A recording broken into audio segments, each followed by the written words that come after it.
La dura vida en un submarino alemán durante la Segunda Guerra Mundial.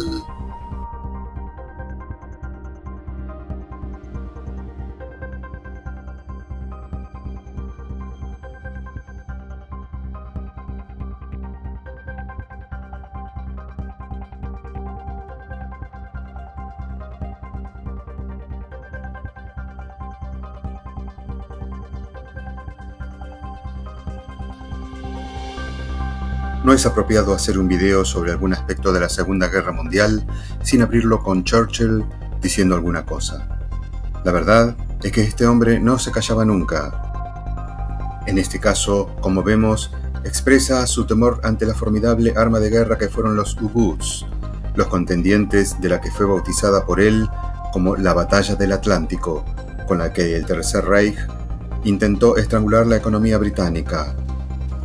Un feroz combate en el que más de 14 millones de toneladas aliadas acabaron en el fondo del mar y murieron en el empeño al menos el 70% de los tripulantes de los submarinos de la Alemania nazi. Así lo vivieron sus protagonistas. Durante la Primera Guerra Mundial, un total de 345 submarinos alemanes entraron en servicio, hundiendo 6.400 barcos enemigos. Alcanzaron tal grado de desarrollo técnico y capacidad de ataque que el Tratado de Versalles prohibió a Alemania su construcción. La fuerza naval resultante de las exigencias de dicho acuerdo era tan inofensiva y minúscula, especialmente en comparación con la inglesa, que a Hitler se lo llevaban los demonios, y tal como escribió en Mein Kampf, precisamente una flota que no puede competir en número tiene que superar esta deficiencia con la superior capacidad de combate de cada uno de sus barcos.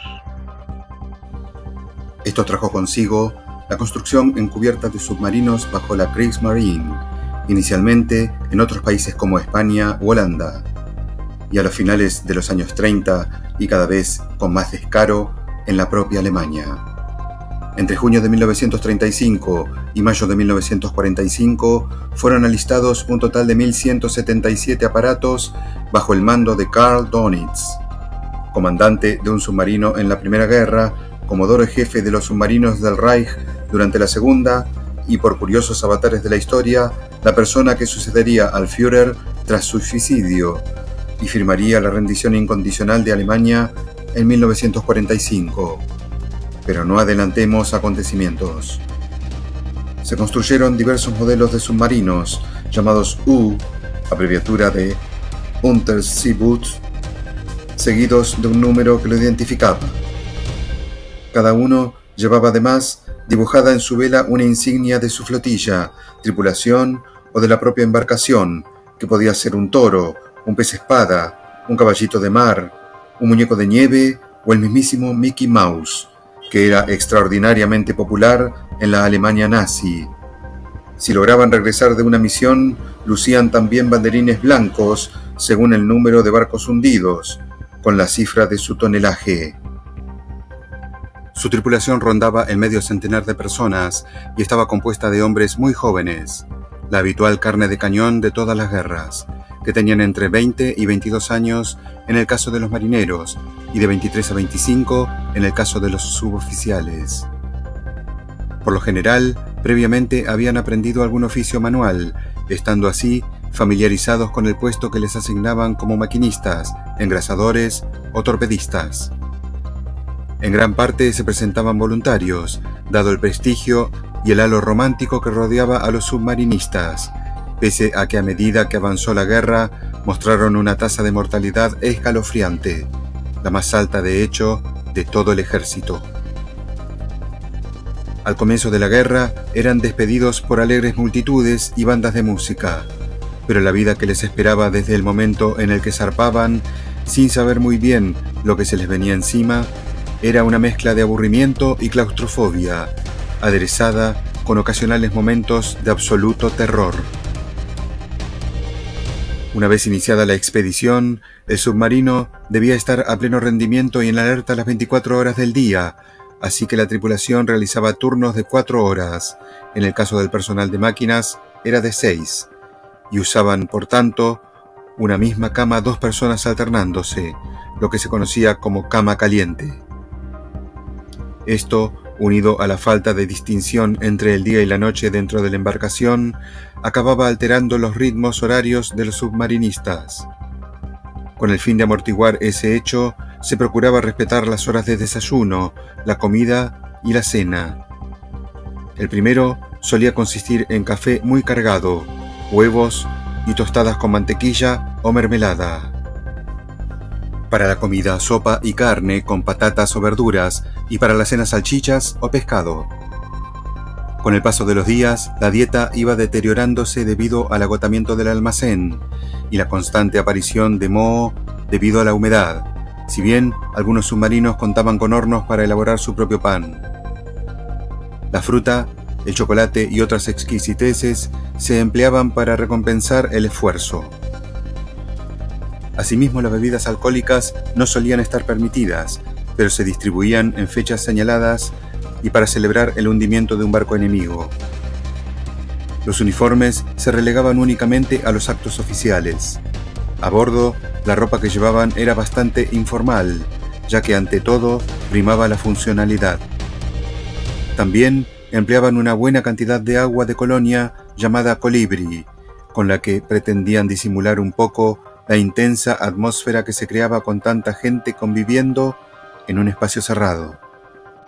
Solía haber un solo retrete para toda la tripulación, aunque en ocasiones también podía usarse otro en cubierta. Dentro de él había un cuaderno en el que debía escribirse el nombre del que lo usaba. De esa manera, cuando se atascaba, se conocía al culpable, que debía encargarse de desatascarlo. Pero a menudo, al lado de su nombre, los marineros aprovechaban para escribir algún verso mientras cumplían con la naturaleza. Nunca son malos los tiempos para la poesía.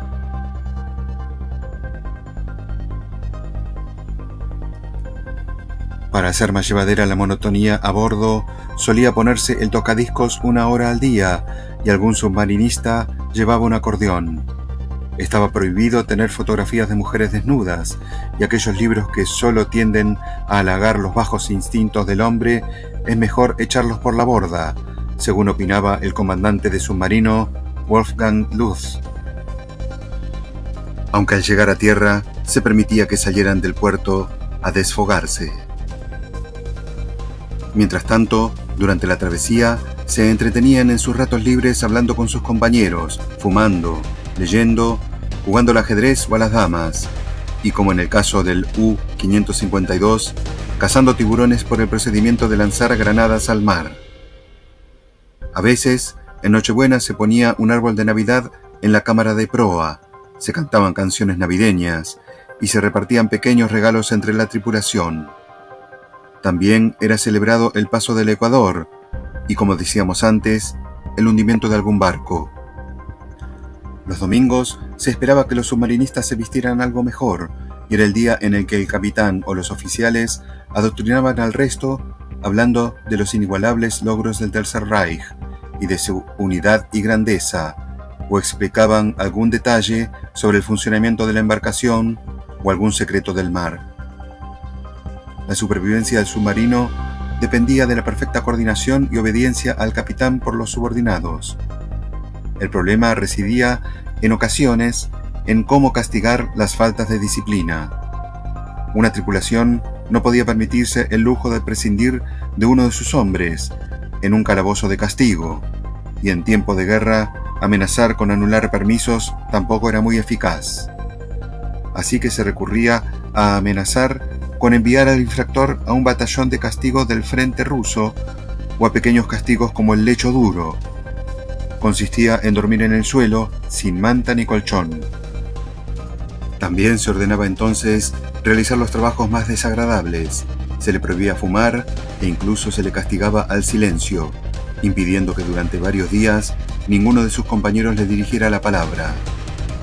Pero en un grupo tan compenetrado y de convivencia tan estrecha, a veces bastaba simplemente con recurrir a la presión del grupo, tal como contó en cierta ocasión el mencionado comandante Luz. A los pocos días de haberse concedido a un vigía una alta condecoración, avisó con retraso el avistamiento de un destructor. Lo único que pudimos hacer fue sumergirnos y esperar. Era evidente que estábamos corriendo un peligro que pudo haberse evitado. Sin embargo, no lo castigué. Recibimos tal lluvia de cargas de profundidad que estuvimos 15 horas sin poder salir a la superficie. Mientras se producían las explosiones, todas las miradas estaban fijas en el culpable, y este fue el peor castigo que pudo recibir. En esos momentos de tensión, bajo el ataque de cargas de profundidad, ocasionalmente algún submarinista podía perder los nervios. Dependía del carácter de cada uno. Otros, por el contrario, eran capaces de tomarse los peligros con bastante filosofía, como el submarinista que menciona Harald Buch, que ante la incertidumbre de navegar a través de un campo de minas, concluyó: "No hay que preocuparse. Si mañana nos despertamos, es que habremos acertado el buen camino". A veces el desastre podía provenir de un simple descuido, como no ponerse el cinturón de seguridad cuando se vigilaba el horizonte desde la torre, tal como ocurrió en el U-106, cuando el oficial de guardia y 3 vigías fueron barridos por una ola y nada más se supo de ellos. Sobre todo esto que contamos, ninguna película ha tratado con tanto realismo la vida a bordo de un submarino como la excelente Das Boot de Wolfgang Petersen, estrenada en 1981 y basada en la novela del mismo nombre de Lothar Gunther Bochheim, quien durante la guerra era escritor de propaganda y formó parte como corresponsal de la tripulación del U-96, experiencia que reflejó en su libro.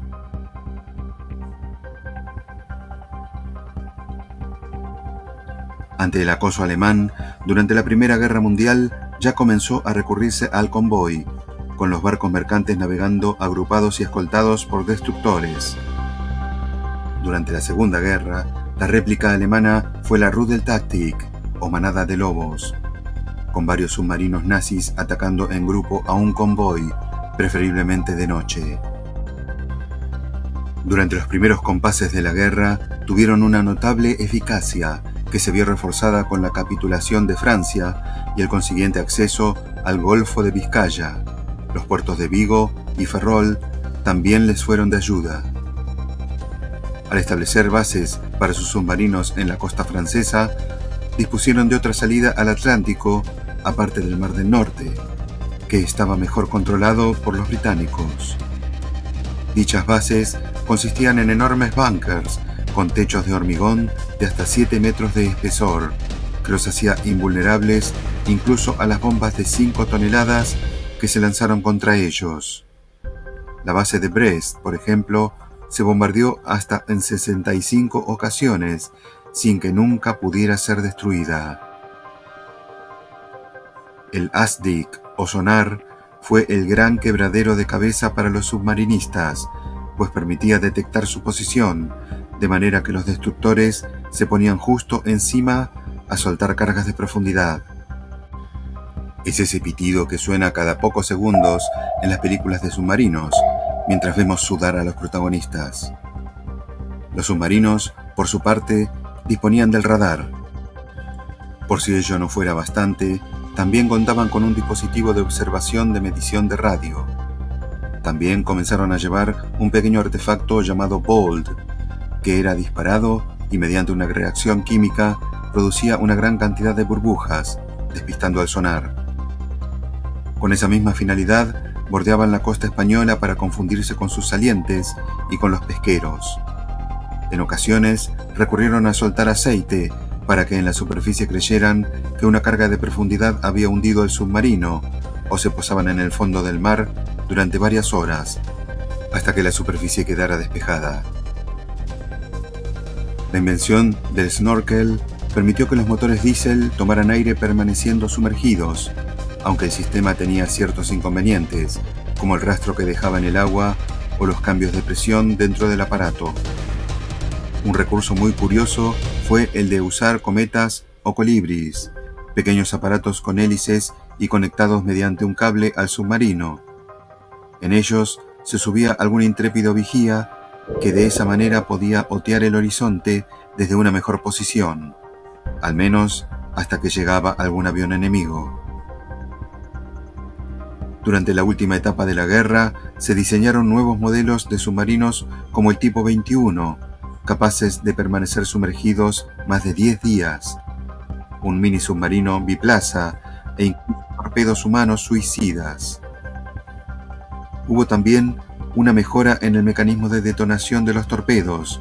Se incluyó en ellos un sistema de guiado por el ruido de las hélices, así como un movimiento de zigzag para aumentar las posibilidades de dar a algún barco de un convoy. Pero nada de eso pudo cambiar el curso del conflicto. La batalla del Atlántico estaba irremediablemente perdida. Se trataba en definitiva de una carrera armamentística de medidas y contramedidas que acabó inclinándose del lado aliado. A ello también contribuyó, en cierta medida, el descubrimiento de las claves de Enigma, la máquina con la que los submarinos intercambiaban mensajes codificados con el mando central nazi. Los ingleses astutamente emplearon esta información con moderación, de manera que el mando alemán no sospechase que estaban interceptando sus comunicaciones. De esta forma, algunos estiman que más de 300 barcos aliados pudieron ser salvados.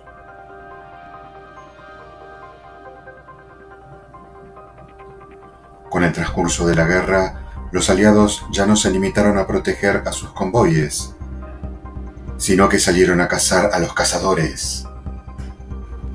Para entonces, todo fueron calamidades para el arma submarina alemana. La Luftwaffe, al mando del Hermann Göring, no proporcionaba la suficiente cobertura aérea. La enorme producción de los astilleros ingleses y americanos frustró la pretensión nazi de aislar a Gran Bretaña al dejarla sin barcos. La llamada brecha del Atlántico, la parte del océano por la que no sobrevolaban aviones aliados en busca de submarinos, finalmente quedó sellada gracias a nuevas bases y portaaviones. Además, los aviones pasaron a estar equipados con un nuevo tipo de radar, llamado centimétrico, mucho más eficaz en la detección. Hasta tal punto se sintieron acorralados los antaño llamados lobos grises que Dönitz transmitió un mensaje categórico a sus comandantes. Quien ahora crea que no es posible atacar a los convoyes es un cobarde y no un auténtico comandante de U-Boot.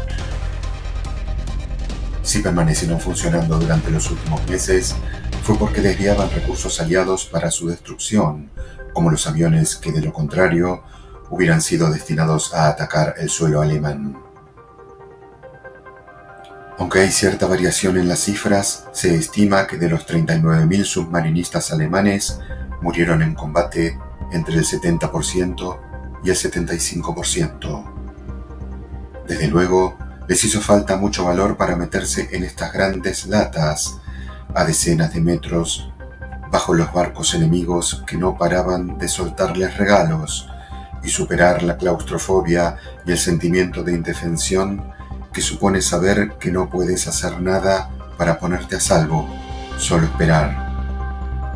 Como dijo alguien conocido: de todas las ramas de los hombres en las Fuerzas Armadas, no hay ninguna que muestre una mayor devoción y se enfrente a peligros más severos que los tripulantes de un submarino. Adivinen de quién es esta cita.